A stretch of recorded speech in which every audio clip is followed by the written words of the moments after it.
Hey everyone, welcome back to the Caderna podcast. I'm Brian Caderna, and today I'll be speaking with Bob Dougherty. I've always been intrigued, as I think many of us are, with what goes on behind the scenes of U.S. intelligence in international relations. As we discuss everything from economics and diplomacy to how families live around the world, I'm happy to have connected with Bob as he pulled back that proverbial curtain and shared with me countless insights on what it takes to make the world a safer place. Bob Dougherty worked for over 25 years as an undercover operations officer for the Central Intelligence Agency, or CIA. He has deep operational experience, having personally managed and carried out multiple high-profile missions in the U.S., Europe, Central America, South America, and Middle East that led to the capture of several most wanted terrorists and the dismantling of their networks.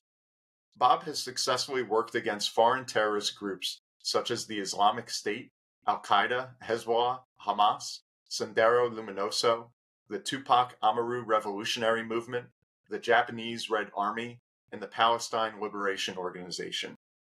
In addition, Bob has extensive experience in working against Iranian state-sponsored terrorism and government of Iran intelligence and procurement operations worldwide.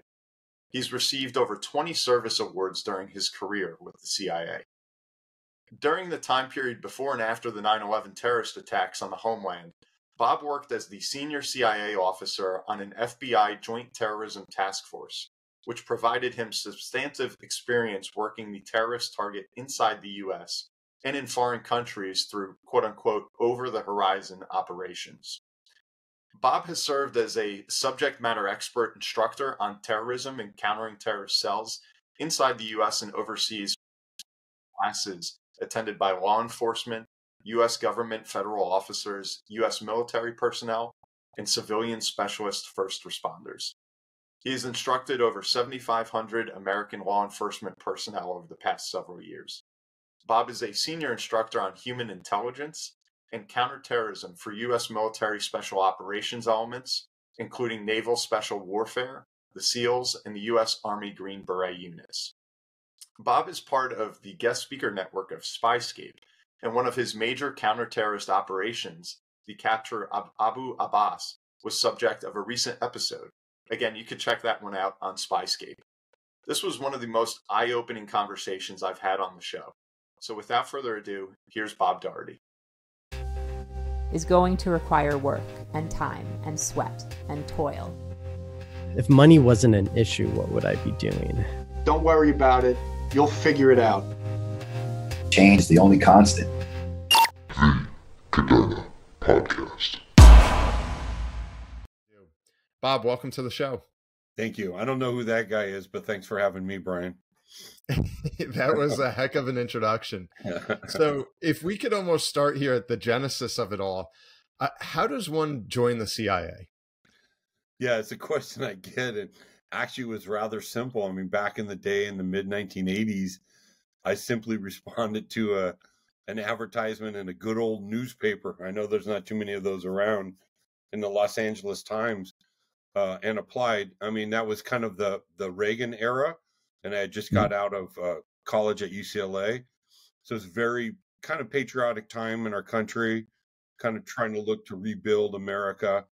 And I knew I wanted to serve in public service. So I had applied to the CIA and applied to the FBI. I was thinking about going into the military, and eventually got into the CIA through a newspaper advertisement. Wow, I can't believe that. So the CIA actually just took out listings in the newspapers? Absolutely, kind of the most wanted things. Now they have actually recruiters that go on college campuses, and obviously there's a lot of stuff online. But yeah, back then it was just newspaper advertisements, and you sent your resume into this, unmarked PO box type of thing, and someone reached out to you on a landline, and that kind of started the process. Wow. What did that job description look like in the listing? Well, it was pretty vague. It was kind of like, they said CIA, of course, but just said, looking for people for overseas work and, national security mission. It's going to be clandestine, and you have to have a very specialized skill set. So all of that appealed to me as a young, kind of hard-charging guy coming out of college. That's awesome. And what did you study in college? Was it anything that led you into this, or was it something totally different? Absolutely nothing. I had a major in economics because UCLA Okay. at the time didn't even have a business undergrad, which is what I wanted to do, was business. So yeah, I mean, look, to me, in the soft skills like, you know, economics and stuff, a college degree is a way for you to mature, show that you can apply yourself to a deadline or an objective, and over a long period of time, several years, reach that objective. And that was what college was to me. I know for the harder skill sets like engineering and computer science, you know, you're going to get actual skills, right? But to me, I always tell people in college, it's about showing someone that you can apply yourself to a goal and over a long term accomplish that goal by using, you know, your dedication and hard work ethics and critical thinking. So that was kind of what the college experience was for me. Got it. Interesting. And if you can give us some insights kind of behind the scenes. So you joined the CIA out of the newspaper listing. And then what is the training like? I mean, for instance, I've had guys here on the show that were special forces, and they say things like BUDS or their various training programs. That didn't make them a SEAL. It just showed that they could be a SEAL, or that they were already a SEAL. Was your training similar to that, in that it just kind of weeded people out, or did it really create kind of a new person that was ready to go be an officer? Yeah, there was definitely some weeding out processes, and you know, not a super high attrition rate. So I think the agency selection process was pretty good. It's pretty intensive before they even offer you a job. For example, you know, a lot of psychological testing, a lot of IQ testing, a lot of critical thinking skills testing, obviously a deep background investigation, making sure that, you know, your background is clean and what they want it to be. So I think their screening process actually weeded out people that maybe didn't fit the bill. You also kind of have to have a sense of adventure, being able to operate in very ambiguous, fast moving, fluid situations, being able to operate by yourself. So all that was part of the training. And of course, we have formalized training courses. Our field tradecraft course is the basic course for CIA case officers like myself. You know, and understanding, Brian, that the CIA is built into a couple different directorates. Mainly, we have our operations director, where I was known as director of operations. I don't know what even they're calling it now. They've changed the name several times. And then on the other side of the house is our analytical department. And so the operations guys like myself, our whole career, we operated undercover. We didn't have any affiliation to the CIA. The analysts spent most of their time in the Northern Virginia area, most of their career. They could say that they worked for the CIA. And so if you look at that, and then we had a support directorate, and we had a science and technology directorate. But if you look at really the broad mission, collectors like me would go out and collect raw intelligence, and that was what our training was focused on. And then that raw intelligence would be finessed and analyzed by our directorate of analysis, and then that would be fed up in what we call finished intelligence pieces that would be read by the senior consumers in the U.S. government. So that's kind of the way the process works and the CIA works in terms of the different kind of workloads. But all my training was geared towards operating overseas in a clandestine manner, spotting, assessing, and developing human assets, people that were willing to give us the information that we needed to answer what consumers in Washington, D.C. wanted to know in terms of national security requirements and the collection requirements that they wanted to have. And is that something that you pick out the gates? You say, hey, I want to be more the analyst behind the scenes, or I want to be out on the forefront like you were? Or does the CIA tell you, no, like your makeup is going to put you here or there? No, you very much get to pick and kind of slot yourself like that. I mean, I guess in an extreme example, they would tell you, hey, maybe you're not suited for this. But, you know, we are a paramilitary organization built on the Office of Strategic Services, OSS, from World War II. That's kind of our predecessor. But it's a loose structure. And I was always happy with the choices I had and the fact that the agency kind of, you know, helped me. They want to give you what you want to do, right? They don't want you to be unhappy. So, yeah, they're not ordering people. I mean, a lot of people, yeah, you have to go to a war zone if you have to go to a war zone and serve there. But there's a lot of freedom of choice. And the other thing to remember is we're a very small organization compared to most organizations in the U.S. government. We're much smaller than the FBI. We're way smaller than the military. So there's a little bit more familiarity and being able to hopefully move and adapt a lot quicker. So I really like that aspect of it. And I wanted to ask you about that because I feel like so much about the CIA is kind of this murky subject that people know of, but they don't really know much about it. And I wanted to ask, how big is it? When you mentioned you were an operations officer going out collecting intel abroad, how many people are actually out there, like boots on the ground, surveilling the world, for our safety? Yeah, so if you have a rough that's kind number. of like classified. I mean, I don't know the current answer, but that's pretty classified, as you can imagine, because that gives us a hint to potential adversaries of our capabilities. But the number would be a lot smaller than you would imagine it would be. And again, just to say that the number of FBI special agents that we have in the U.S. dwarfs the number of case officers that we have around the world, and certainly the number of military personnel by orders of magnitude dwarfs what we have. So we're really in numbers a small organization, but what we have prided ourselves in is kind of punching above our weight of being kind of like the special forces are for the military, a small component that delivers way beyond what our actual numbers, would indicate. And so that's kind of been the driving force for the CIA throughout the years. I got it. Yeah, I was going to ask if that's something that's done on purpose, that you want to stay small, or if it's just out of kind of talent and interest in the agency that they're having like a recruiting issue, or they just constantly want to stay kind of that unique small outfit. Yeah, I think it's always kind of want to say small. We definitely do not have a recruiting problem. And that's part of the reason a lot of young applicants get frustrated. I think there's like, thousands of applicants for every position that's actually open. And that historically has always been the same. So it's always been a high level of interest. I tend to think smaller is better. I tend to think in recent years, as the CIA has gotten bigger, that may have not been a better thing. We're starting to become more and more of a bureaucracy now, which is not what we're supposed to be. So in our aspect, I know in the private sector, we always talk about growth, and we always talk about, increasing profits and the size of a company and market reach and market share. In the CIA, that may not necessarily be the right model, in my view.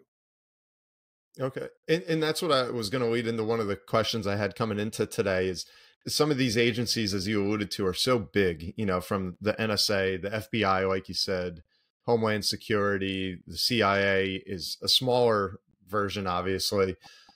What's your take on that? I mean, these gigantic agencies or outfits, do they work? Do they become bureaucratic? And when you have something so sensitive as our safety, our national safety, how do you manage that? Like if you were to put you in the big chair and you got to call the shots on how these things should look, these organizations, what do you like and what would you want to see changed?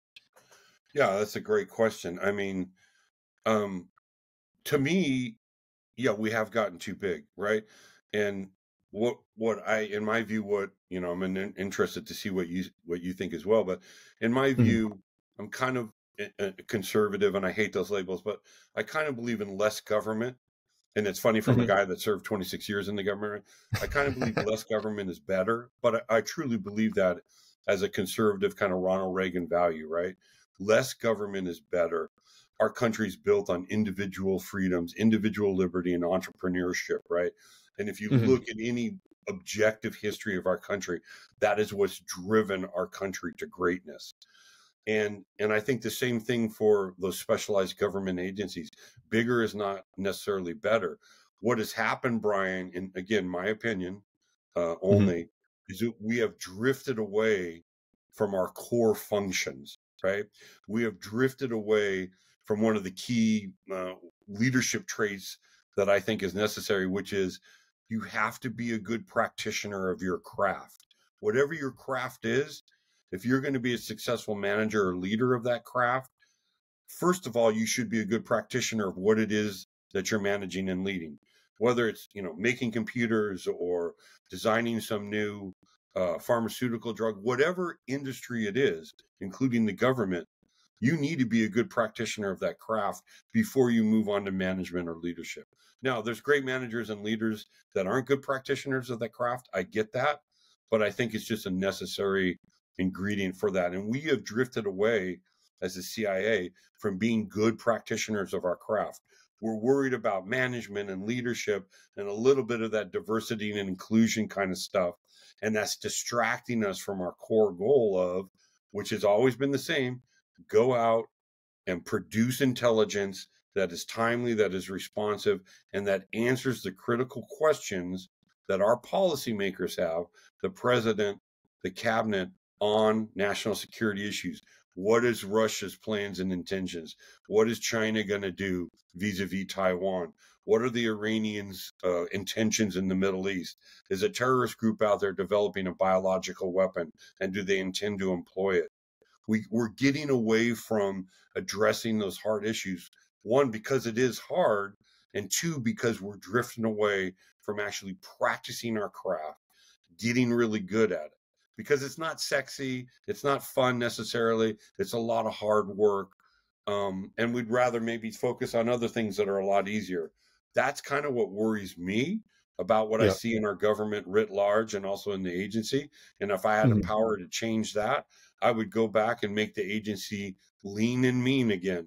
Let's get back to our core values of what we're supposed to be doing. And if you translate that to the private sector, Brian, that fits really nicely and dovetails into what is a company's or a corporation's mission statement. I'm real big on mission statements, and not just to have them as the guiding principle of the company and that you don't pay attention to them, they're just on the website. But that mission statement should outline, this is what we do every day. These are our objectives every day. And then if you have a mission statement that's written that way, then you can adhere to it. It's your standard to base what you're doing every day against. And I used to have the CIA's mission statement, posted on a little piece of paper taped to my desk in a lot of places I served at. And every day I would look at it and say, are all the net things that I'm doing today somehow leading to the reaching that mission statement or achieving that mission statement? Because if a lot of them are not, then I'm being distracted from my goals. Then I'm not going to reach my bottom line. Then I'm not going to produce the results that I need to produce. And so, again, melding that kind of between the human intelligence and private sector, I think that's one of those key things that all of us, private sector, government, military, we lose sight of sometimes. And we need to get back to what is the core mission of our business, of our organization, of what we're doing. Yeah, and I couldn't agree more with everything that you just said there, because I see it on the private side that any really thriving, successful company is all based on competition. And it should be that merit is what drives progress. And I think whenever you throw in those other little elements, some of which you alluded to, then it takes away from just your pure skill and productivity. And you have other little things that either can be a detractor or something that kind of improves your profile as an employee, that maybe sometimes isn't deserving. And it's kind of scary to see sometimes people think like, oh, the military or our intelligence agencies, those are like the last bastions. Like all this stuff that you see in the news every day, there's no way that's touching our military. But then now we're seeing everywhere that it is. And so I don't mean to get on kind of the soapbox, but I guess my question in that is, we have a political structure that can change every 4 years. How does that affect intelligence agencies? Do you feel that? Do you feel, okay, there's a new election. We went from a Trump to a Biden. Does that change some of the culture of the agency, or do you move forward kind of unaffiliated, just doing your job each day? No, it affects the intelligence collection, because what happens is when a new administration comes in, they may have different priorities in terms of looking at the world of what's important to them. For example, a new administration like this one may come in and say, we're all about climate change. That's super important to us, right? So now we're going to give requirements to the CIA saying that we want you to go out and collect on some issues that relate to climate change worldwide. You're our intelligence collectors, and you're our main analysts of what's going on in the world. Now we want you to start collecting on climate change, and we want you to collect less on X, Y, and Z. So absolutely a new administration can come in and kind of change the dynamic for an agency like the CIA and say, we want you to focus more on these three topics rather than these old ones that you used to focus on. And, in terms of this administration, if I hear one other person say that climate change is our number one national security threat, I think I'm going to scream, right? It is absolutely not. An existential national security threat is something that can seriously disrupt or destroy this country tomorrow. And really, there's only two, and that's Russia and China. And the only reason that those are the only two is that they have enough ballistic missiles with nuclear warheads that could destroy our country. Nothing else. Iran, North Korea, terrorist groups, climate change, nothing else can affect the integrity, the existential existence of this country other than those two. So to say that climate change is our number one national security threat is just ignorant, and it's just not true. And so to that point, I mean, can the CIA, the upper level, can they push back with the president or whoever it might be, if it is directly to the president, and say, I understand that's an issue, but that is not the number one issue threatening our country tomorrow, like you said, and say we need more resources allocated here instead of there for the time being? If you have integrity and honor, and and you're a practitioner of your craft, you should be pushing back on what you think is right. Now, ultimately, we work for the president, right? There's a chain of command, and so we're going to follow the directives that come down. But yes, I would be arguing that point if I thought any administration was collecting on stuff that I didn't think was, necessary or the highest priority. But ultimately, our job is to advise. We don't make policy. So we're going to follow the directives. But yeah, there is room to push back and to have discussions on those types of topics. You got it. Because the director of the CIA is a presidential appointee, right? Correct. Yep. Yeah. And, so a lot of times they have to cabinet level status. Sometimes they don't.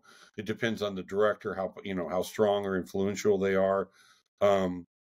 So, yeah, I mean, and again, I don't think we've had the best directors over the last several years either, which again kind of goes to my points of, you got to be a good practitioner of your craft to be a good leader. And I think that's especially important in our work, that you have some knowledge of the actual work and what it entails for you to be a good leader of the organization. Yeah, and I imagine that's got to be so frustrating for a particular unit to feel like they're so close, they've been working towards a goal, and then to kind of get redirected just by whatever is deemed to be the priority or the interest at that time.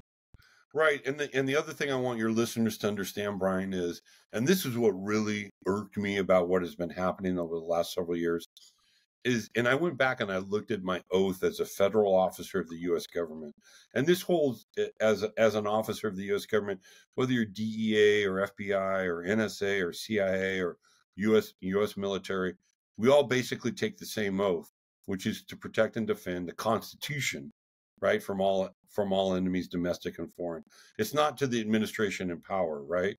So we're under civilian leadership, but inherent in that oath as a federal officer is you're apolitical. You're not partisan. In your work, you're apolitical. We are elements of the U.S. government. We don't make policy. We're not elected, right? So what really burned me was the unprofessionalism of a lot of these senior CIA people, a lot of these senior FBI people, a lot of these senior Department of Justice people and the military people who started delving into politics, either on the left or the right, it doesn't matter. That's not their job. If you want to start getting into politics and taking political stances, then get out of your job that you're doing and get into politics. The military and the CIA and the FBI and DOJ should not be making political statements, or as individuals be engaged in supporting one political party or the other in their professional work, and otherwise using their subject matter expertise in their professional positions to advance one political party or the other. That absolutely violates our oath of office as federal officers. And that's what really burned me about what's been happening on both sides over the last several years. It's inexcusable, it's unprofessional as hell, and it gives everyone in those organizations a bad reputation with the American public. And that's what I wanted to ask you. I mean, is there a fix for that? Because it's unfortunate that they, as the leadership, might represent such a small piece of the agency, whichever agency it might be. But that is all that the American people get to see. They don't see all the work abroad. They're just seeing what's on the news each night, or this political bickering back and forth. But it is the way it is. I mean, is there a fix to that, or should we just kind of expect more and more of the same? I don't have a great answer to that, other than, let's inject some integrity and honor and loyalty and commitment to your job in that, and honor your oath. I can't say anything more about that. And if more of that is coming, it's really sad for the government, because now people are losing trust. And I think you see that reflected in polls across the country, and national sentiment and attitude, not only towards the government, towards the press in general. People are losing trust and faith. I tell people, I said, hey, stop with all the conspiracy and the deep state stuff. All right. Certainly, maybe there's some elements of that, but I said, here's the real tragedy, right? 5, 6, 7 years ago, the DOJ or the FBI or the CIA comes out with some assessment or estimate or report on a major investigation. I go, you could take that to the bank. You could know that the work had been done. There was good methodology. There was no, as little bias as possible in that, and that it was the truth, right? As they knew it. But I go, now, someone like me who knows the inner workings, now the CIA, the FBI, DOJ comes out with some major thing or announcement or report or intelligence assessment. Now I have a little bit of doubt. Now I have, how much of that is maybe not true? How much of that has a political spin to it, right? And I go, it doesn't matter that maybe my doubt is 5% or maybe it's 50%. The real tragedy is I have doubt where there was none before. And that's the real danger that we face now, is that people are losing faith in their government. And I always go back to, Brian, when I was overseas working, I was usually under State Department cover. In other words, acting as I was a diplomat for the U.S. State Department. And I would run into Americans overseas, and if it was appropriate, I would go up, hey, are you Americans in this country? How are you doing? And they would always ask me, like, well, who are you? And before I would say, I'm Bob Dougherty, I work for the U.S. Embassy here, I would say, I work for you. And it always caught them unaware. I said, yeah, I'm a U.S. government employee. I work for you. You pay my salary. And I always tried to remember that anybody that works in the U.S. government, we're a servant of the American people. Okay. We forget that so much, and especially at the high levels. And I go back to Abraham Lincoln and, government of the people, by the people, for the people. Man, have we forgotten that. And we need to get back to kind of that core foundation. Yeah, no, it's disheartening to hear, and I hope we can. And the last question I maybe had in this vein, when you see our adversaries, you mentioned Russia and China, kind of the elephants in the room, if you will, they can have such a long-term vision just by virtue of being, dictatorships. We have a pendulum that swings, and I think definitely democracy obviously is the way, but our pendulum swings of priorities. Whereas Putin's been there, I don't know how long. And then same in China, you have these dictators there for anointing themselves kings for 20 plus years. They can say, this is the way we're steering the ship, and it's going that way, period. Is that, in a way, is that an advantage for them over us, where we could go from Russia to climate change to domestic security to the Middle East, and we can just be bouncing around, Yeah, absolutely it is, Brian. And that's a really insightful point. And I was thinking about that the other day, actually. Putin's been in power 24 years, I believe. He's getting ready to do another 4. and Xi in China is going to be there for a long time because he's not that old. So you have this continuity of a vision. You have almost complete control of a huge nation state in the form of one man, right? Or a small circle of people over a long period of time. So they can enact that strategic vision, and is absolutely an advantage over liberal democracies that change our leadership all the time. And again, you and I are not advocating that, we have someone like that here in the US. Our system works well, but it is a huge advantage for them. And as you know, and even in the business world, you see that we're not good at the long term. We're not good, 5-year plan. Hell, most people don't have a 5-week plan or a 5-month plan. We're not good at projecting into the future and saying these are our strategic goals of where we want to be in a year or 2 years or 3 years, much less 5 years, and then working towards those and keeping on course. That's really hard to do for us as Americans, because it's all like, what have you done for me lately? What have you do? What are you going to do tomorrow? What are you going to do the day after tomorrow? So we in the West, I think our mentality is limited by that short-term vision. And I see it in the private sector as well. I'm sure you have. While in the East, let's say, that mindset, that philosophy is more motivated by the long term. They have a better ability to look at the long term and say, where do we want to be in 5, 10, 15, 25 years?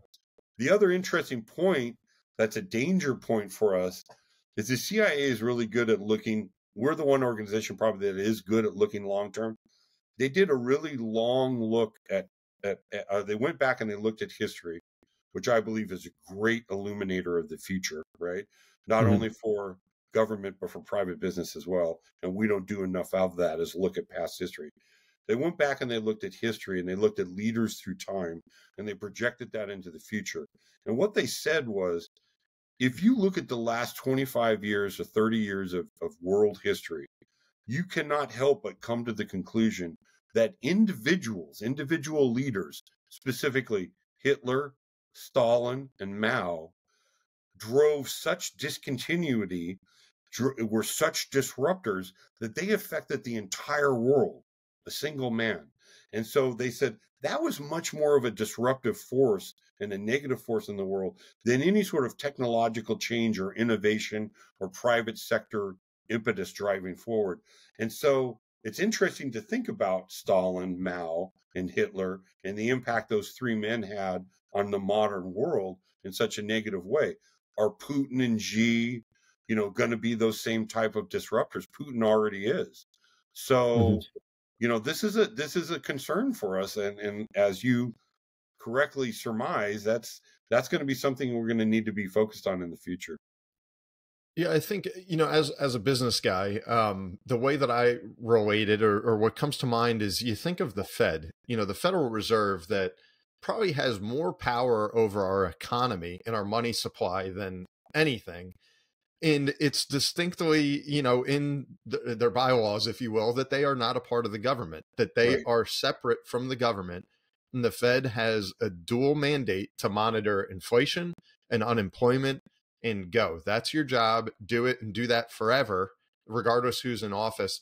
And I guess there's just an expectation, at least from me, that you would think these agencies with something so fragile and sacred as our security, that it would be similar, that it would be, this is your job. It doesn't matter what's going on in DC. This is it. And, I don't know if the Fed always adheres to that. It can be politicized sometimes, but at least the intent is there. Yeah. Where it's just surprising to me to hear that it's just not that way for you guys.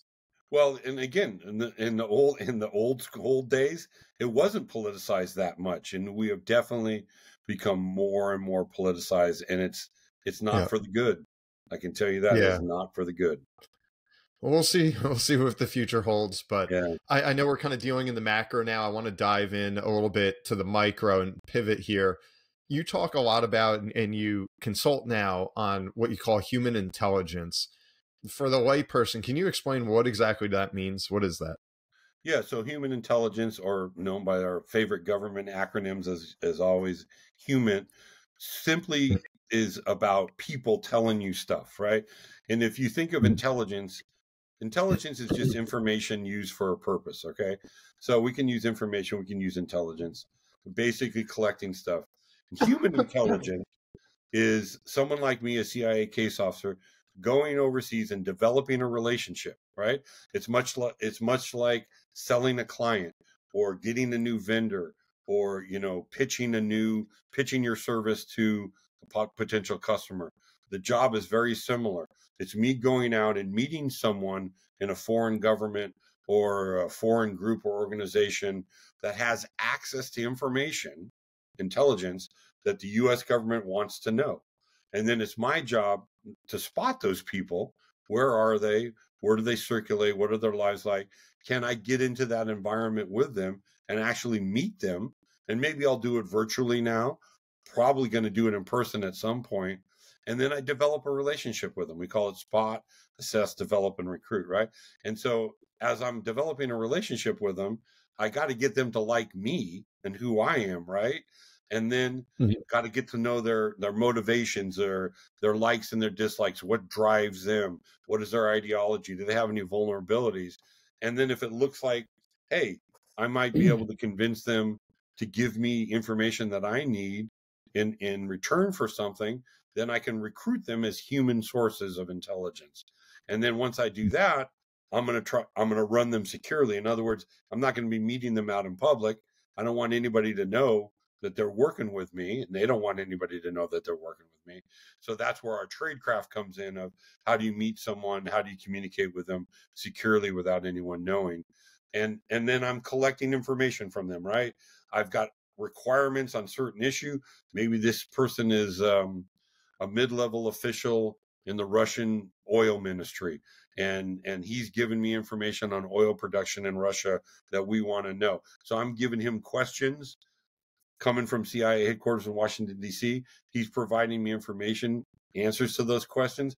I'm writing those up as raw intelligence reports and sending them to CIA headquarters in Washington, where they're being analyzed by our analysts and then put into finished intelligence pieces that go to our policymakers. That, in a nutshell, is how human intelligence is supposed to work. And again, if you want to make summary.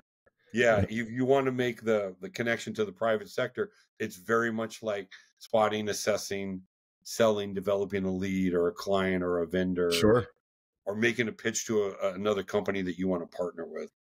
So when you go on an assignment, you've been all over the world. Is there like a list of targets where they're like, hey, Bob, we really want you to go try and get in with, you know, this guy, and that guy? Or do you go to that area, you know, kind of walk the area, the neighborhood, if you will, and pick and see, like, these are the folks? Like, how does that initial, you know, assignment work? Yeah, there's lists of targets generated. So it's, again, going back to the private, it's kind of like a lead list, right? There's a lead list of targets generated. Hey, we would love to have somebody, you know, in this group, in this organization, at this level.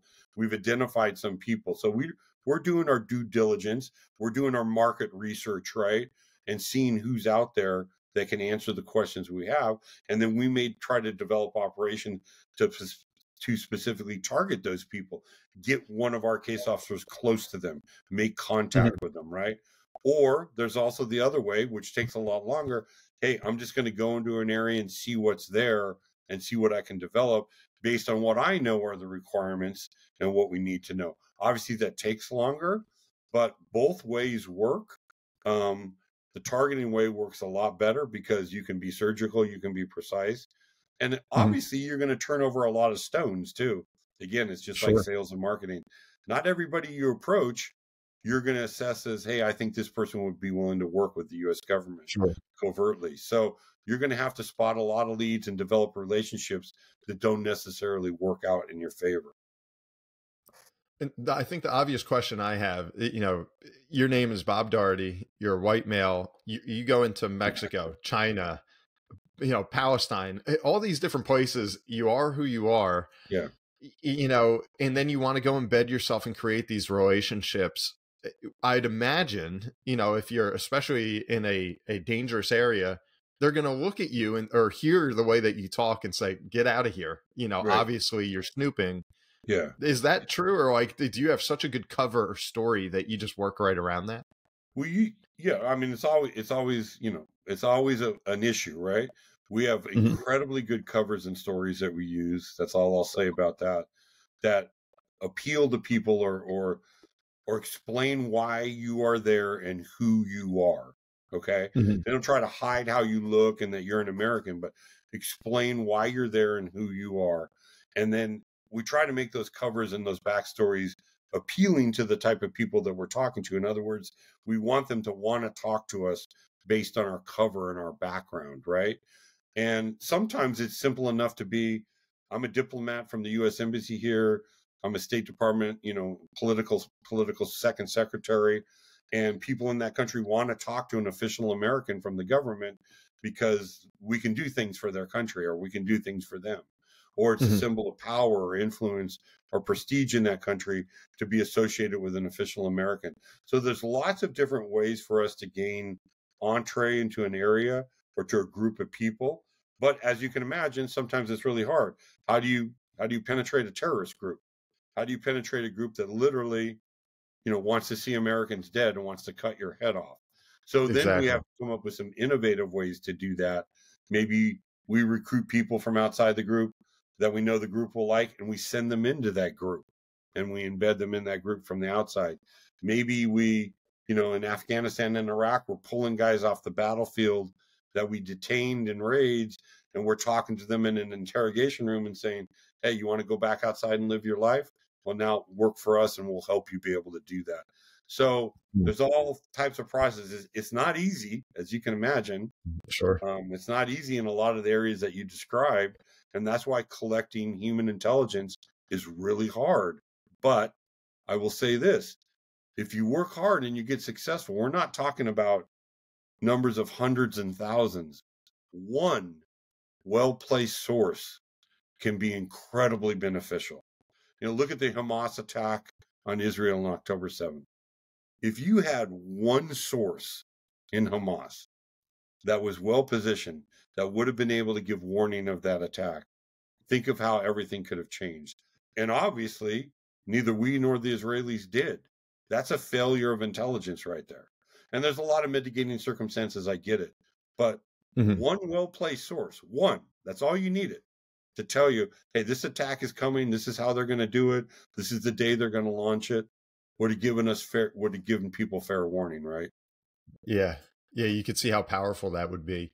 And so I have a question kind of relevant to the human intelligence. I had this is going back probably 15 years ago or so. I read a book called The Art of Intelligence by Henry Crumpton. Yep. I don't know if you ever heard of it, but Yep. I there know was him one well. part of it that always stuck with me. He said, when we're training these guys to go behind enemy lines, we teach them to study the mice, which was money, ideology, compromise, and ego. I ended up using that as kind of the basis for my new book, What Should I Do with My Money? Of let's look at all these different economic elements through these four lenses of what's the money impact, what's the ideology, motivation, the compromise of the ego. Is that a real thing that you were trained or studied, and does that play in at all with some of this relationship building? Absolutely does. And it's funny. I know Hank Crumpton well. He's a good guy. I read the book. It's an excellent book. I also highly recommend Black Ops by Rick Prado. It's on the New York Times Okay. bestseller list. Really gives you kind of that idea of that mindset. And it's a true story of a legendary CIA officer who was one of my mentors as well. But yeah, what Hank's talking about, and again, that's that crossover to the private sector. Every human being on this planet, and this transcends culture, race, religion, gender, ideology. Every human being on this planet is motivated by something. What are they passionate about? What motivates them? What gets their juices going? If you can find that, if you can ascertain that, you have an incredible ability to be able not only motivate them as an employee you may be leading, as a teammate that you may be working with, or as someone you're trying to recruit to give you intelligence.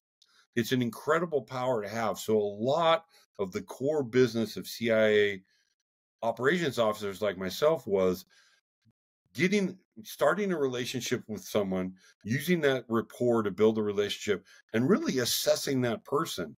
Who are they? What type of personality do they have? What makes them tick? What are they passionate about? What motivates them in their life? And not in a derogatory, negative way, not in a manipulative way, but to feed that in a positive way to achieve your goals. Again, whether you're selling them a widget, you're selling them a service, you're trying to partner with that company. What motivates that CEO? What motivates that executive vice president? What are his or her passions in life? If I know that, that's an incredibly powerful tool that I have to be able to get positive results and achieve my objectives out of my relationship with that person, whatever those objectives may be. My objectives may be, I want to sign this guy up as a human source of intelligence. So his motivations to take care of his family, I've identified, that's his primary motivation. I'm going to help him do that by maybe paying him some money or giving his kid a chance to have an education in the U.S. or simply in some areas of the world, providing food and medicine so his family doesn't starve or doesn't get sick. Again, translate to the private sector. What are the motivations of that person that you're talking to? Whether you're leading them, managing them, or trying to partner with them, or trying to outcompete them, what are their motivations? If you can ascertain that, you are way above anybody else sitting in that room in terms of mastering your domain of the boardroom or the meeting room or the one-on-one you're having with that person. And that really is the kind of the core essential element of what a case officer does if they're doing their work right. Sure. And if it's not classified, I mean, can you share with our listeners a story either where it was very difficult? Maybe you met someone that was able to read you better than you could read them, and you just couldn't crack that shell. Or maybe it was so difficult, but then it was a huge success. That can you give us maybe some sort of kind of case study of when you applied some of this? Yeah, sure. I mean, one of the stories we talk about, I think this is the SpyScape story of Abu Abbas. Right before the first invasion of Iraq in 2003, we had a source come to us in the U.S. actually and said, hey, I know this guy inside of Iraq. He might be a useful source of information for you. So we worked our tradecraft and we got into contact and we convinced the guy to leave Iraq, which was still ruled by Saddam Hussein at the time, and come meet us in Europe. And so we met this guy in Europe, and he was an Iraqi, and he was the leader of a tribe there, very close to the Saddam Hussein government. And so we're trying to assess, like, why is this guy coming to talk to us, and what are his motivations? You know, and there was a little element of danger there as well. We didn't know if he was maybe targeting us as well, as you said. And it was really difficult for us to kind of crack that code. And eventually, as we kept talking to him, and a big part of developing a person, by the way, is just simple rapport, right?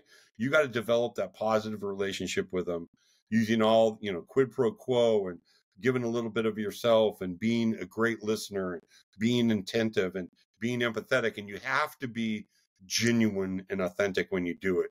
If you're not yourself, it's not going to sell, right? And so eventually over time, meeting him several times, he started to know us. He started to trust us. We developed a relationship. And basically what we were able to ascertain and what he verbalized to us was, hey, I know you guys are getting ready to invade. I think you're going to come all the way to Baghdad this time. I think you're going to topple the government.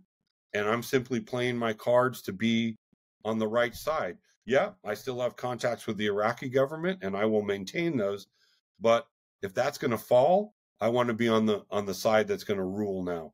And so it was simply a matter of him looking at the table in front of him and saying, my dynamic is about to change. I'm going to go with the guys that I think are going to be the top dogs. And that's what my motivational factor is. Once we identified that, we were very quickly able to leverage that in a positive way and said, we can help you do that. We can help you be on our winning side.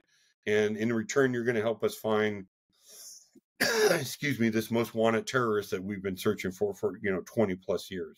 And he was able to do that for us. Wow.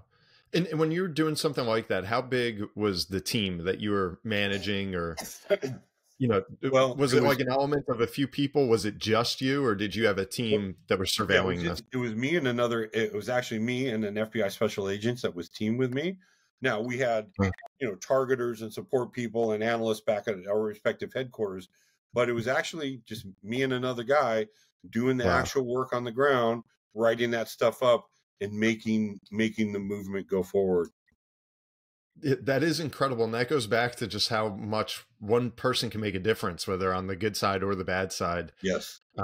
That's crazy. I think a lot of people think, oh, this is like a huge operation, a branch of the agency, and that it comes down to just one single person and one dealing directly is I pretty think you've crazy. seen this in the private sector and I think there's a lot of quotes. I think Igor Sikorsky from Sikorsky Helicopters had one. It's usually one person that drives innovation and thinking forward. Not always.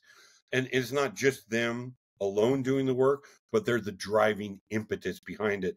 And then they marshal and they use and they organize the resources around them, whether it's the company or the government or the corporation. They marshal those resources, and they're very effective at getting the resources they need to drive what they're doing forward, whether that's innovation, growth of the company, the capture of a major terrorist.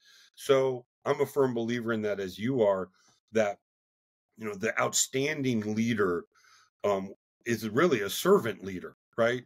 They're not the guy or the woman out there that's, rah, it's all about me, right? They're the servant leader that is empowering their team, and then their team's success translates to their success. But they remain the driving force behind it in terms of the innovation and the vision and the critical thinking skills. And again, being focused on that strategic objective and not losing sight of it and being distracted by these other shiny objects that really aren't the core objective. Sure. And so I know we spoke a little of human intelligence and mice and some of that relationship building. If you can share another insight or case study on decision making, which is something that I'm very big on, when we come to that point, whether it's in business or in your field, and it's like, do I go now or do I not? Do I go this way or that way? I imagine you had several times where you had that moment where it was like, man, if I push now, we could win, or we could get this guy, or it could just all blow up. Like, right. Can you take us through maybe one of those scenarios and how you evaluate and determined? Was it just like a gut feeling of like, go, now's the time? Yeah, sure. I mean, we had a national level campaign going against a major terrorist group, actually Sendero Luminoso in Peru, when I was down there early in my career. And Rick Prado, again, talks about that in his book, Black Ops. But, we had to make decisions all along this multi-year time period, critical decisions on which direction to go to try to stop this insurgency, nationwide insurgency, which was getting ready to topple the government. And it would have turned into this, kind of horrible Pol Pot, Khmer Rouge situation in Cambodia, because Sendero Luminoso was a communist-oriented terrorist group / insurgency / guerrilla group. So what we used then was what I would call critical thinking skills, right? And so we would look at these, which direction do we go in terms of decision making, with a critical thinking mindset that would look at what we also call in the Special Operations Forces call second and third order consequences, right? Or second and third order effects. And we'd say, look, if we go in this direction A, okay, we want to achieve outcome Y. Okay, yeah, we're pretty sure of that. But if we do that, are there going to be second and third order effects of that? For example, if we remove this terrorist leader, if we take him out with a kinetic strike, if we send, a SEAL team to grab this guy and we're gonna take him off the battlefield. Okay, what happens to that group then? Does the guy that replace him, will that guy be even worse than this guy was in terms of his level of savagery or disruption? Or will he be replaced by somebody kinder and gentler? Or will the group disintegrate? Or will the group morph into smaller groups that are even more problems for us?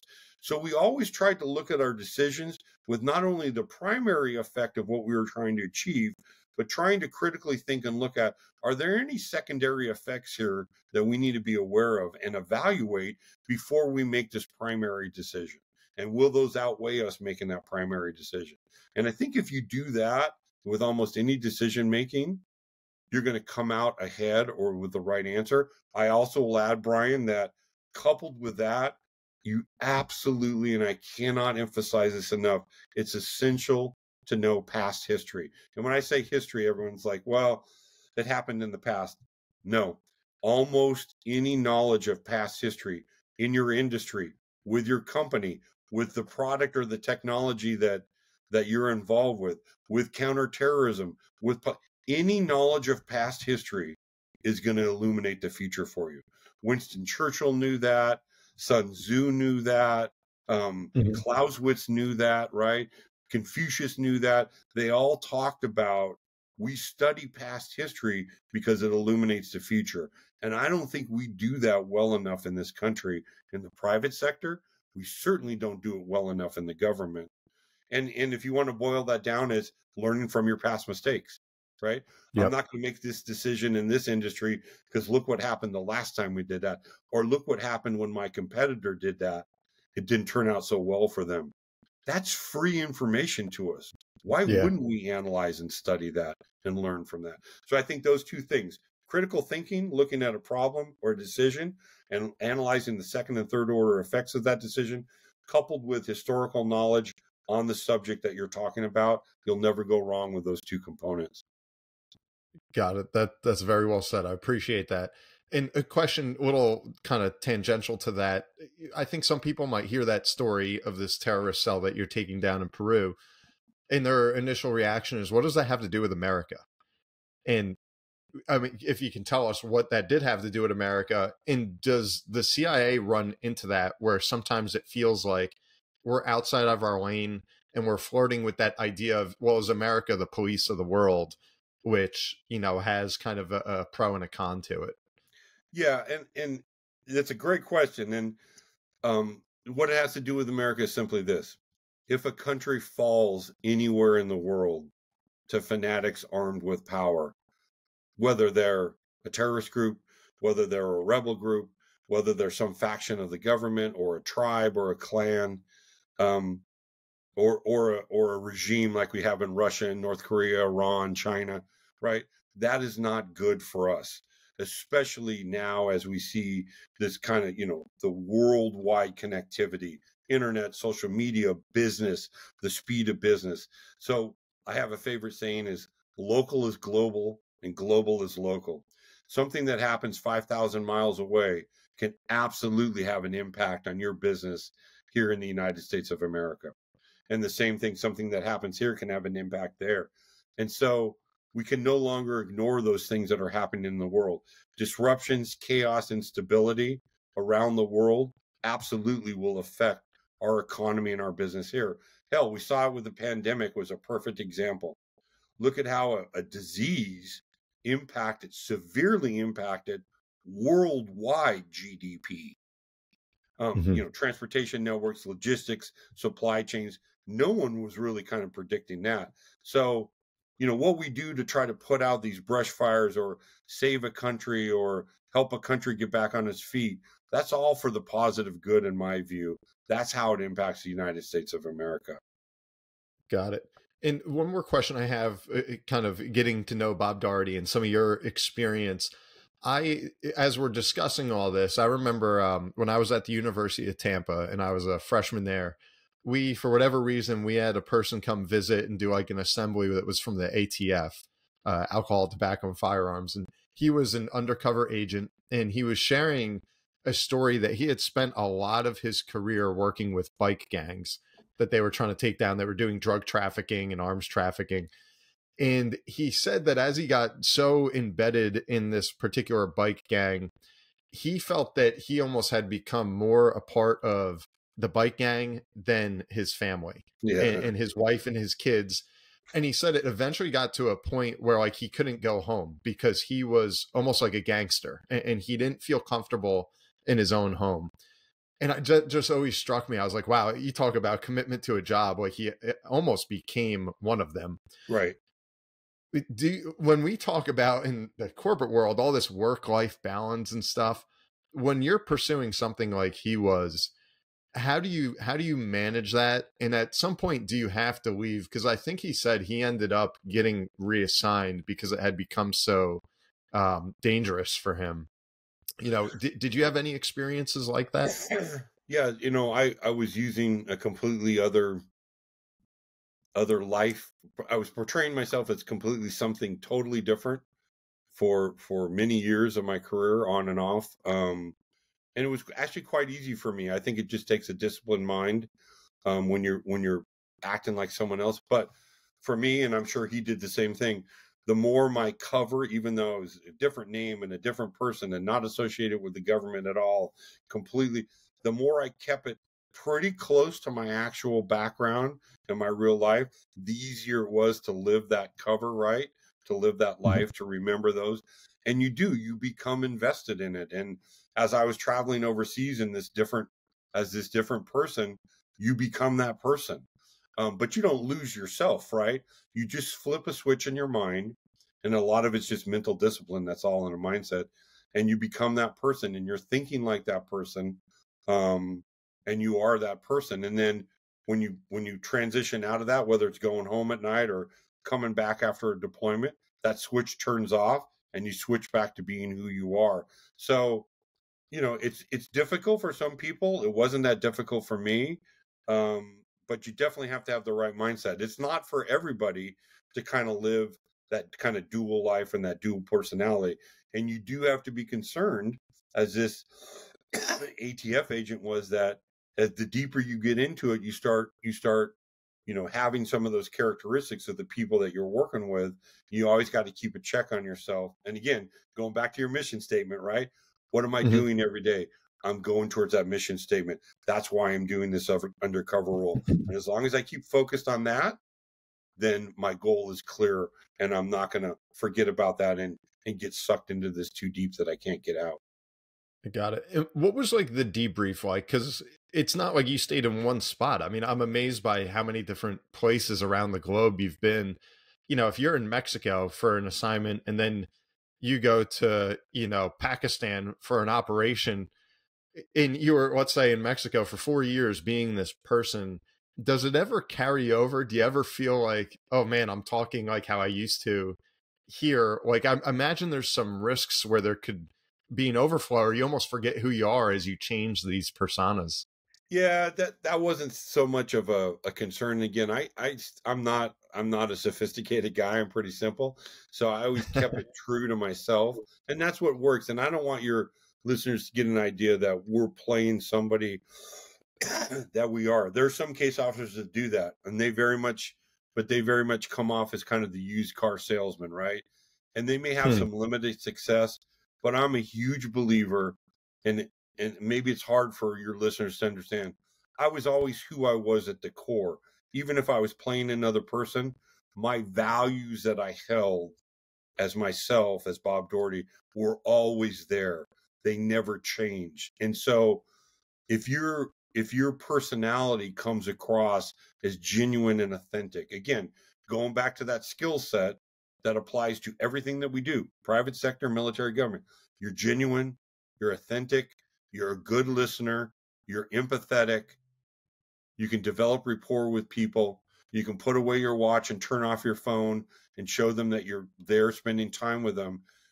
That's going to come through. That's going to transcend culture and race and religion and language. And you're going to be able to develop a meaningful relationship with that person. And so it doesn't matter the cover that you're in or the persona that you're in. And that's easy to do because that's you. You don't have to try hard at it. I may be using a different name, and my cover, my professional job is something other than I'm really doing, but who I am is still the same in that persona. And that's really the trick. And that, if you can do that well, then you're going to be a really good undercover operative. That's a great insight. And so now if we kind of zoom back out, look at the big picture, I think front and center right now, and it's affecting the markets, the global economy, going back to the supply chain, everything going on in the Red Sea. What do we do about Iran? It's wild how we're kind of jumping from like horse to horse. It was Russia just 2 years ago. it's been China lurking in the background of all of this with Taiwan. And now, the headlines are dominated by Iran and the Houthis doing all these attacks and these little proxy kind of fights going on. What's the answer there? Yeah, it's tough. I mean, it has an impact, right? You see oil prices being skitterish, jumping all around. You see insurance rates for tankers and commercial shipping jumping and highlighting. We're going to see probably some disruptions in supply chains. And really, when I talk about intelligence-based strategic consulting, which is kind of the label I have for my company, that's kind of what it is, right? Taking a look at worldwide events and predicting and analyzing and assessing what impact is that going to have on you and your company here in the U.S. or in your industry in the U.S., kind of looking at that big picture. Well, the answer is they're all going to have an impact, going back to local is global and global is local. What to do about it? For the Iranians, and I know them well because I worked against that target a lot, and let me make this distinction. As with the Chinese people, as with the Russian people, as with the Iranian people, we don't have a problem with the people in that country. All those three different groups of people generally like America and like Americans one-on-one. Our problem is with the regimes in each of those three countries, with that select group of leaders who are in all three of those instances repressing their countries as well. So the problem, the solution to those problems, to me, would be you got to deal with the leadership, not with the people. We're not going to invade Iran or Russia or China. We got to deal with the leadership. And with Iran, what they respect in Iran is power and force. And again, going back to one of my other precepts, looking at history, when we have had a strong hand, we seized oil platforms from them in the 1980s. Navy SEALs did that. When their Navy came out and fired at us, we sank 5 of their surface warships back in the late 1980s. When we did stuff that was strong and aggressive, they backed down immediately. So for me, dealing with Iran, we have to have a strong hand with them, a very strong hand. We do not suffer any of their provocations. We respond with force when necessary. And when we've done that in the past, they've backed down. I think the same way to deal with the Houthis. And so, although I'm not a fan of the Biden administration, I'm glad that they're striking at the Houthis militarily. I think that was long overdue. We need to keep that pressure up. A lot of these guys, Brian, at the top, they're bullies. Putin's a bully. It sounds that way. Yep. Putin's a bully. The Iranian regime, they're bullies in a sense, but they also want to preserve their power. So if we really threaten them and say, look, we might come after you, they're going to mitigate and attenuate their aggressive actions against us. You think about when President Trump authorized a strike on Qasem Soleimani, one of the head of the Iranian Quds Force, right? He was one of our major arch enemies. Boy, let me tell you something. After that strike, the Iranians backed down big time. Because what did they think? Holy crap. The Americans took out one of our key guys. That guy was like their George Washington, Brian. They just took him out. Maybe I'm next. We better cool it with the Americans for a while. So, again, why do we not learn our lessons from that and keep doing those type of things? That's how I would deal with it. Got it. And if we pivot to Russia or China, where maybe Iran is not, at least from what I understand, as big a player, as big a competitor as Russia or China, especially China, when you start to deal with a country like that is stepping out of line, especially Russia with their invasion of Ukraine, do you have to kind of handle them much more delicately of, we want to take the same stance, but if they say, okay, we're down for a fight, it can be a major, major issue. Is there a time where we almost have to come to grips with that we might have to make that impossible call of that could trigger a war? What are some of the thoughts there as you deal with these, like even China, which no one ever wants to think of? Hopefully we never go to war with China, but isn't that a possibility? Or do you have faith in that they're rational and they're going to look at us the same way and say, okay, well, we got to be really, really careful with the U.S. because they're the only ones on the block that can knock us off. Yeah, and I think there is some rationality there, right? Even with the Iranian theocracy, as we've seen, they back down. You know, it's funny with Putin and Xi and the Iranians and the North Koreans, right? It's so much human nature, and everything we do comes down to human nature, right? Yeah, in everything we do. You know, once you get ultimate power, what's the first thing you want to do? You want to keep it at all costs. You don't want to give that up. As Xi, I don't want to provoke a war with the U.S. Maybe I'll win it, and locally, regionally, but man, it's going to be disastrous for my economy, and I might not be in power anymore. Same thing with Putin. I'm not going to provoke a war with the U.S. I'm getting my ass kicked in the Ukraine, and my economy's not that great. You know, if I do that, so there is some of what you say is, you know, and we put a lot of analysis and work on analyzing those foreign leaders and their mindsets and what they're thinking, because that's important, as you point out. But I think from our aspect, yeah, we're obviously not going to get into a military confrontation, or we don't want to, with China or Russia. But can we, and again, as much as I hate to say it, I agree with the Biden administration on, we got to continue supplying the Ukrainians with weapons. Let them take on the Russians. Let them denigrate the Russian regime and cause Putin to look bad. You know, let's keep our support for Taiwan as a strong, independent democracy. I'm not saying recognize them as a country, because that's not been our policy, but let's keep strong supports for them. Let them defend themselves, and let's build our regional capability with Japan and South Korea and Indonesia and Malaysia, and maybe even India, which is a natural partner for us against China. There's some smart things that we can do. And at the same time, we got to build and continue to build our economy, Brian. The big thing that worries me, you know, Russia's a third world nation with nuclear missiles. Their economy doesn't even come close. China is an economic military power.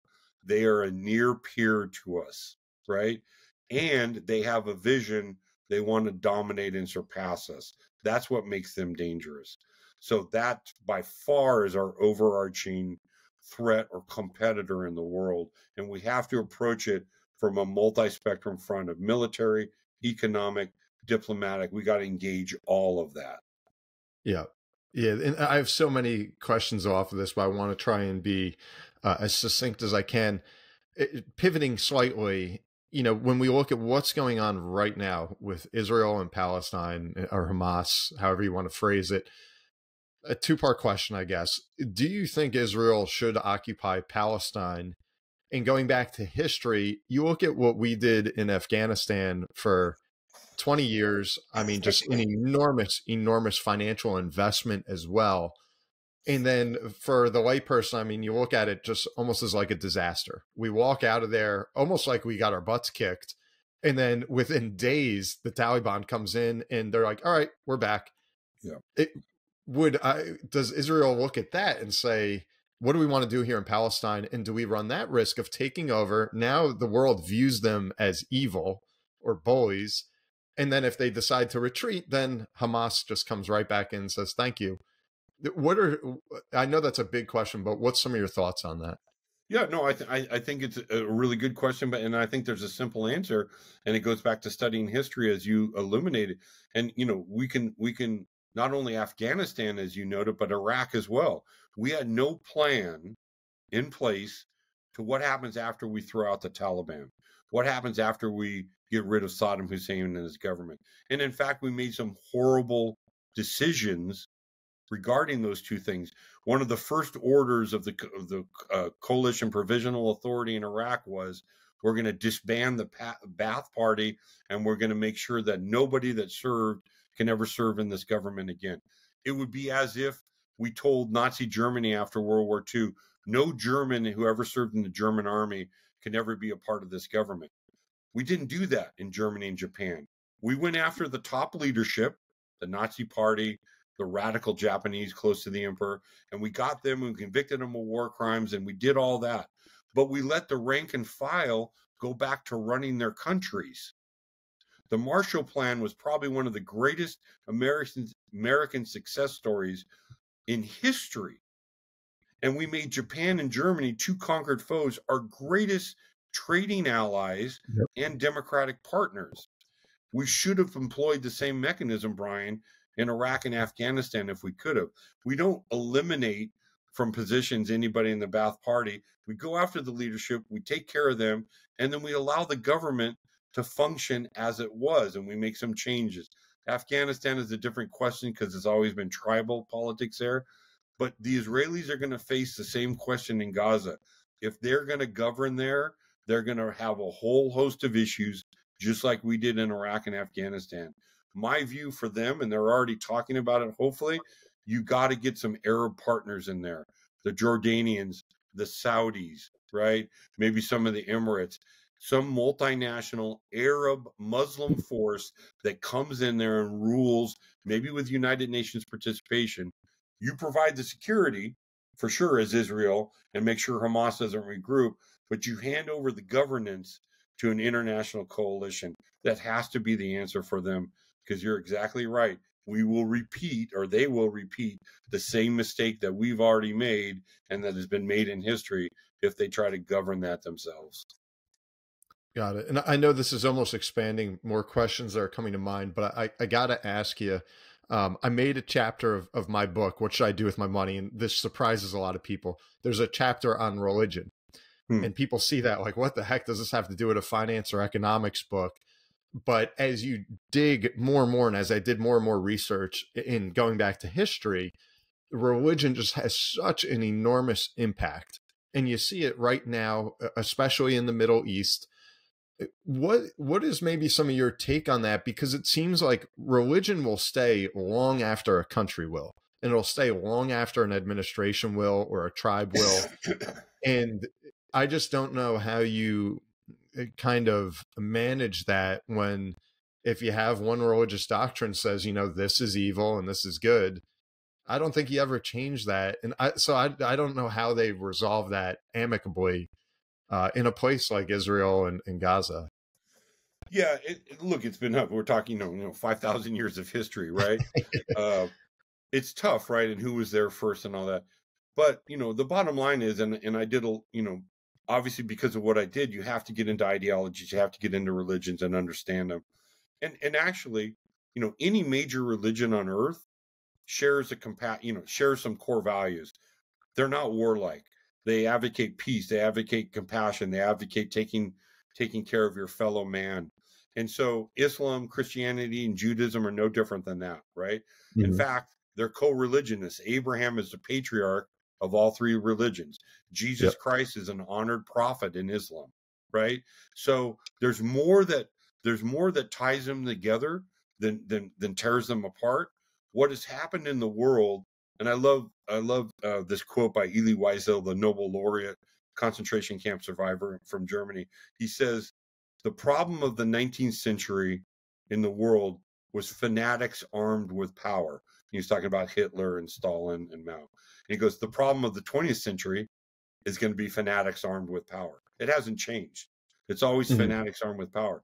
And so extremists and fanatics in all these religions, they dominate the discourse, they take the agenda, and they start driving their extreme view of their religion, whether it's Islam or Christianity or Judaism or Sikhism or Hinduism, whatever you have. But it doesn't represent what that true religion is, but it dominates the headlines and it dominates the discourse. How do we combat that? And that's a messaging, strategic messaging, communication, education piece, right? Because that's part of the problem in the Middle East. Those religions can live together.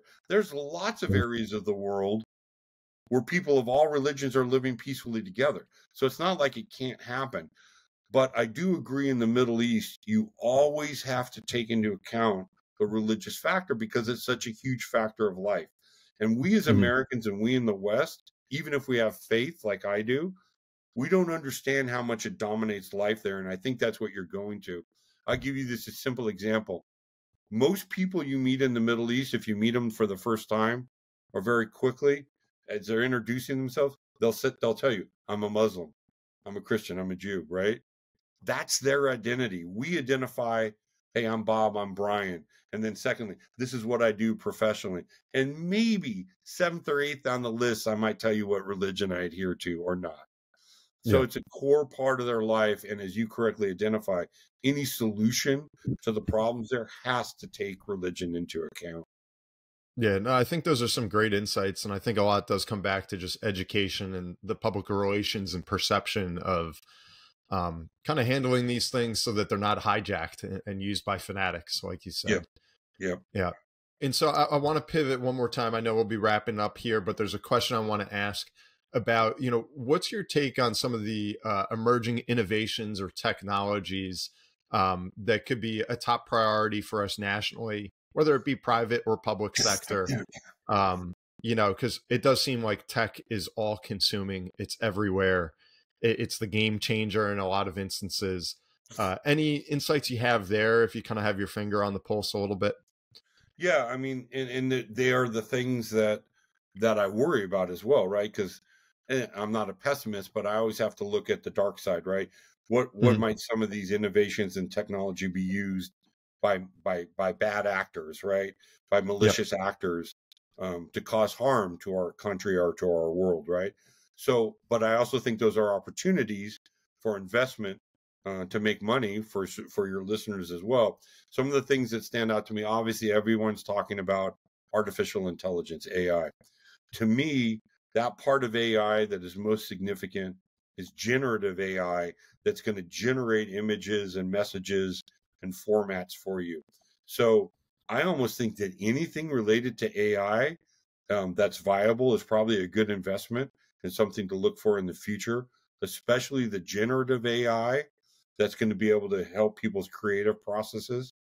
I think that there's a lot of work being done on unmanned aerial vehicles, right? Drones, all right? But not only unmanned unmanned maritime, unmanned ground vehicles. Now, a lot of people think that's a pure military application. Not true. There's a ton of applications in the private sector. So I think looking at investments in unmanned aerial technology, unmanned drone, maritime technology, unmanned ground technology is going to be huge for the future. Can you imagine the Ukrainian, and what's born out of war is an innovation, right? The Ukrainians are using small little maritime drones, little ships that they've designed to attack the Russian fleet. We know that terrorist groups and the military uses drones all the time. They're talking about ground elements as well. Those types of things are going to be used in the private sector more and more to do jobs, to get out into remote areas, to deliver supplies and packages, to do all these things that a human used to do. So I think that's a great area for investment for your listeners. Impressive. The other one is what I would call misinformation and disinformation, right? What we call deep fake videos. In other words, videos or video content that is so well done that you cannot tell that it's not real. Any technology that's being developed to identify when something is fake in a video format or in an audio format, I think is going to be huge in the future as this deep fake technology permeates more and more into our regular life and is online in a variety of areas. So I think those are kind of the key areas that I would identify for your listeners as looking at that I think there's going to be a great demand for in the future.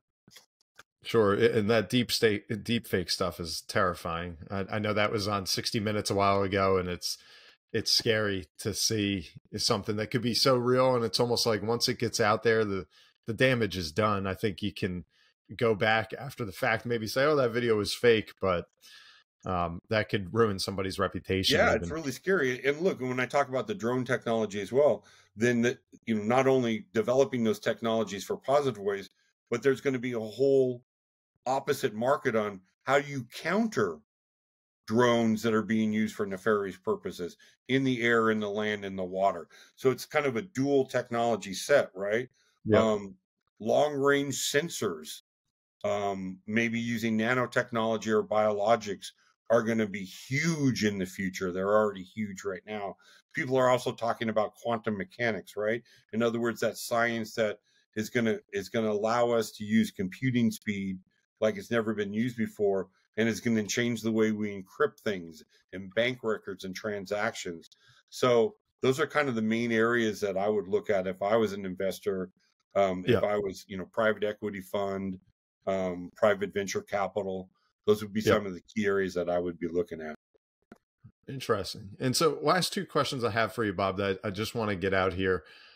This has been a great tour of the CIA and so much to take away from this conversation. But what do you think is maybe one thing that the American people, the layperson, gets wrong about the CIA? Is there something out there that we don't understand that you're like, the people ought to know this? Well, first of all, we're not spies, right? We recruit people to spy for us, right? We're operations officers, right?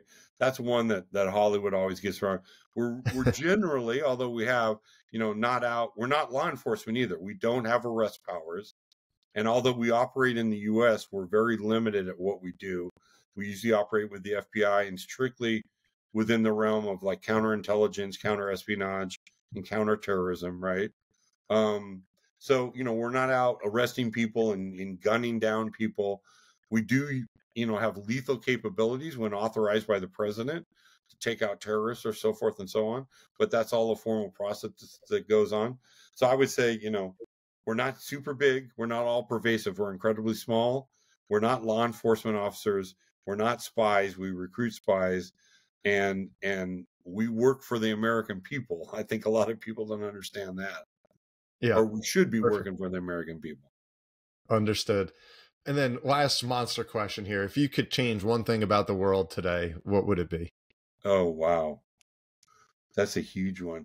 I'm going to say something that's maybe a little weird. I think one of the things I see that leads to a lot of issues and problems we're having in society is first the disintegration of kind of personal accountability at the home level, right? I think, there's a generation of parents that have failed their kids of raising them properly, and not being their best friends and not helping them through life and not giving a sense of entitlement to them. And a lot of the problems that we're having in society are with a generation of young people, younger than you and I for sure, that are not prepared to take on their role in society. They're not prepared professionally. They're not prepared in their personal lives. And we have failed as parents. We have failed as an educational system. And we have failed as a country to prepare them to do that. I would love to see more of an emphasis in all those areas, the home, education, private business, on critical thinking skills, being able to look at whatever issue, whatever question, and being able to see both sides of it, right? And being able to critically analyze and see that and debate that in one's mind and come to some sort of reasonable conclusion. We're not doing that well in this country, as you see the incredible divisiveness that we have and the divisions that we have. And we need to do a better job of that. And again, we're all at fault. So if there's one thing I would try to fix, it would be that, a reemphasis on critical thinking skills, and then a reemphasis back on the core. Again, what's the core mission of our country? Life, liberty, and the pursuit of happiness. Man, we've drifted away from that quite a bit. And if you go back to that and say, is everything that we're doing as a local government, a regional government, a state government, a federal government, is everything we're doing in our personal and professional lives helping me achieve, helping my family achieve life, liberty, and the pursuit of happiness? Because if it's not, maybe I shouldn't be doing that thing as a government, as a person, as a company. So that's what my takeaways would be. And thank you. No, a lot of truth in that. And I think it would be helpful if those organizations from the top all the way to the bottom just kind of challenge themselves again and ask themselves those exact questions. Yeah. So I want to, switch to the lightning round. This is one of the favorite segments of my show for my listeners. So if you're okay with it, we'll dive into it. I ask you a question. You tell me the first thing that comes to mind. Number one, I mean, you've traveled the world, probably more than most of my guests. Do you have a favorite destination or vacation spot? Bora Bora, by far, not even close.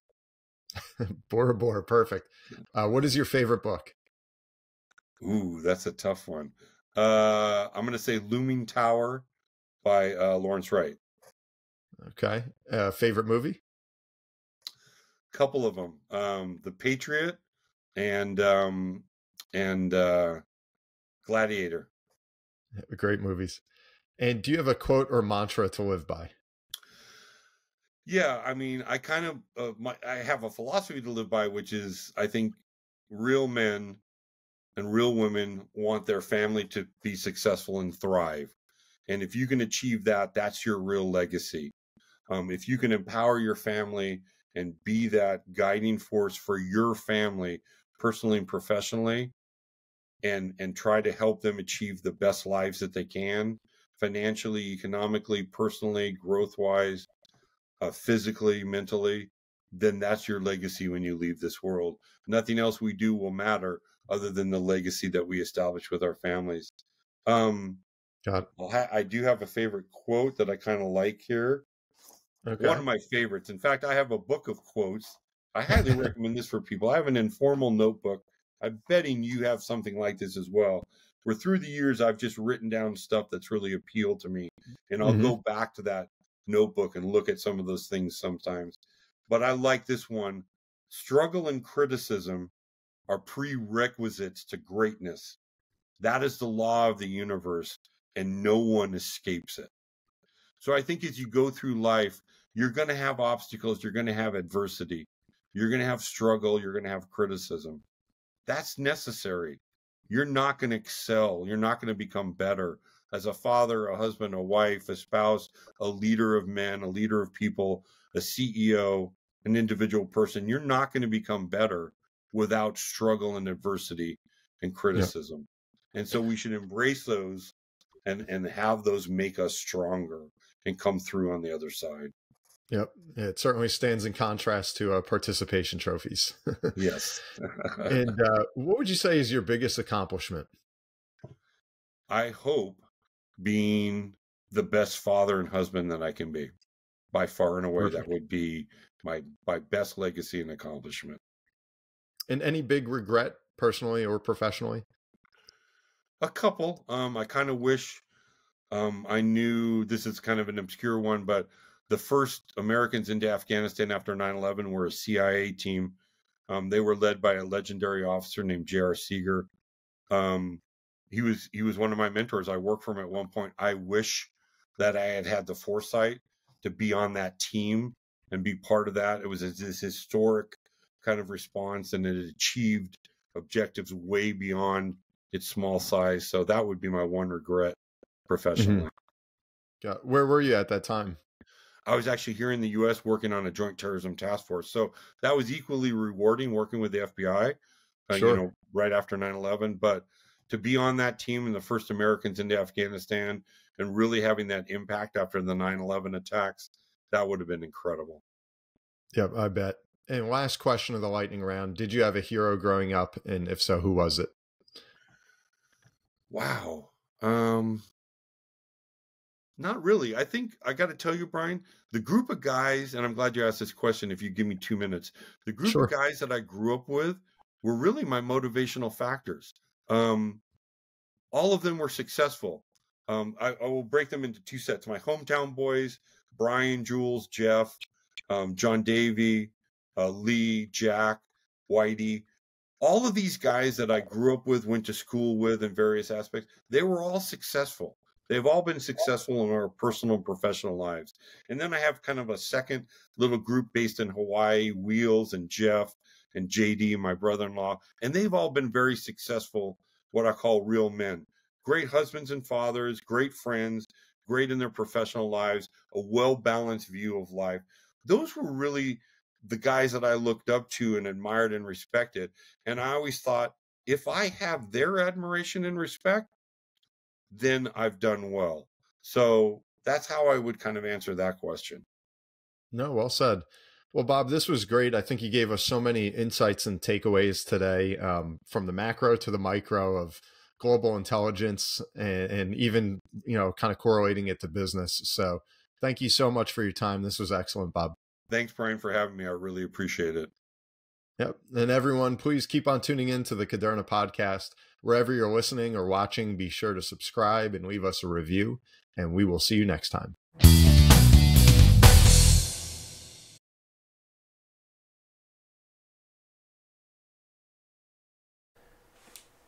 This podcast is intended for the general public and for informational purposes only. The show does not provide any recommendations or investment advice regarding any specific account type, service, strategy, or product, or to otherwise act in any fiduciary or other capacity. Please contact a financial professional for guidance and information that is specific to your situation. Brian Caderna does not provide tax or legal advice. Please contact your accountant or legal advisor to discuss your situation. Guest speakers and their firms are not affiliated with or endorsed by Park Avenue Securities, Guardian, or Caderna Financial Team, and opinions stated are their own. All investments contain risk and may lose value. Past performance is not a guarantee of future results. References to specific securities, asset classes, and financial markets are for illustrative purposes only and do not constitute a solicitation, offer, or recommendation to purchase or sell a security. Brian Caderna is a registered representative and financial advisor of Park Avenue Securities, LLC, PAS. OSJ 300 Broadacres Drive, Suite 175, Bloomfield, New Jersey, 07003. Phone number 973-244-4420. Securities products and advisory services offered through PAS, member FINRA SIPC. Financial representative of the Guardian Life Insurance Company of America, Guardian, New York, New York. PAS is a wholly owned subsidiary of Guardian. Caderna Financial Team is not an affiliate or subsidiary of PAS or Guardian. California Insurance License Number 0K04194.